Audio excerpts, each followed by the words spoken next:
মা বলতো শীতকালে সবচেয়ে মজা ভর্তা নাকি মৌসুম ভর্তা। হ্যাঁ বন্ধুরা, আসসালামু আলাইকুম বন্ধুরা, কেমন আছো? আশা করি তোমার সবাই ভালো আছো। তো আজকে আমি বানাবো মৌসুম ভর্তা। এই দেখো মৌসুম, এগুলো আমাদের ছাদ বাগানে হয়েছে, এগুলো আমার শাশুড়িমা পেরেছে। তো 5টা ছিল, 4টা পেরেছে, আর একটা বীজ রাখবে, গত বছর আবার বুনবে।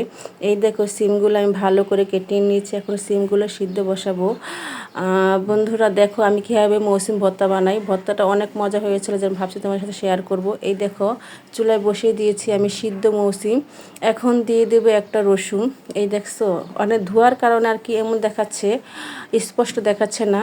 তো এই দেখো আমার মৌসুম সিদ্ধ হয়ে গেছে। এখন মৌসুমের ভিতরে যে মাঝখানে যে শক্ত একটা থাকে ওটা আমি ফালিয়ে দেব।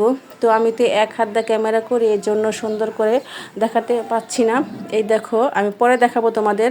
এই যে সবগুলো আমি একটা একটা করে বেছে নিচ্ছি মৌসুম, নালে শক্ত আছে না, পাটায় বাটা যাবে না। এই দেখো এই যে এগুলা হচ্ছে মৌসুম, এগুলা ভিতরের শক্ত যে একটা, আবার ওটা আমি ফেলে দিয়েছি কারণ ওটা অনেকই শক্ত।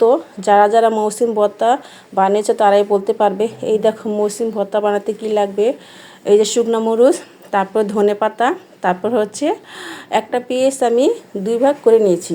এখন ভর্তাটা আমি আর লাগবে লবণ। তো ভর্তাটা আমি পাটায় বাটবো, দিয়ে দিয়েছি পাটায়, শিল পাটায় শুকনো মরিচ আর লবণ। তো শুকনো মরিচটা আমি ভালো করে পিষে নিব। দেখো তোমরা এখন পাটাটা খুব ছোট, কিন্তু আমার কাছে অনেক ভালো লাগে। বড় পাটা আছে, তাও আমি এটা বিতে ভর্তা বানাই, আমার কাছে ছোট পাটা অনেক সুন্দর লাগে। তো এই দেখো মৌসুমগুলো আমি ভালো, এই যে রসুন দিয়েছি, রসুনটা সিদ্ধ করে নিয়েছি। তো দেখতে পাচ্ছ আমি সুন্দর করে বেটে নিচ্ছি, পুরা মিহি করে বাটবো, কারণ মৌসুমি একটু আঁশ থাকে, মিহিন করে না বাটলে ভালো লাগবে না। তো শীতকালে মৌসুম ভর্তা অনেক মজা। তো কার কার, এই দেখো ধনেপাতা দিয়ে দিয়েছি, এখন ধনেপাতাটা বেটে নেব। তো কার কার মৌসুম ভর্তা পছন্দ আমাকে এখনই কমেন্ট করে জানাবে। আর এই দেখো দিয়ে দিয়েছি একটা পেঁয়াজ, মাঝখানে 2 ফালিটি করেছি। এখন ধনেপাতা ভালো করে করবো। এই যে হয়ে গেছে আমার মৌসুম ভর্তা। এই দেখছো কি সুন্দর ভর্তার কালার হয়েছে। তো ভর্তাটা আমি 4টা বানিয়েছি, সবাইকে দেবো, একলা খাবো না, সবাইকে দিয়ে খাবো, এই জন্য বেশি করে বানিয়েছি। এই দেখছো কি সুন্দর কালার হয়েছে, আর দেখতে কি সুন্দর দেখাচ্ছে। আমার তো এখনই খেতে ইচ্ছে করতেছে মৌসুম ভর্তা। তো আমি এখন খাবো না, দুপুরে গরম ভাতটা খাবো।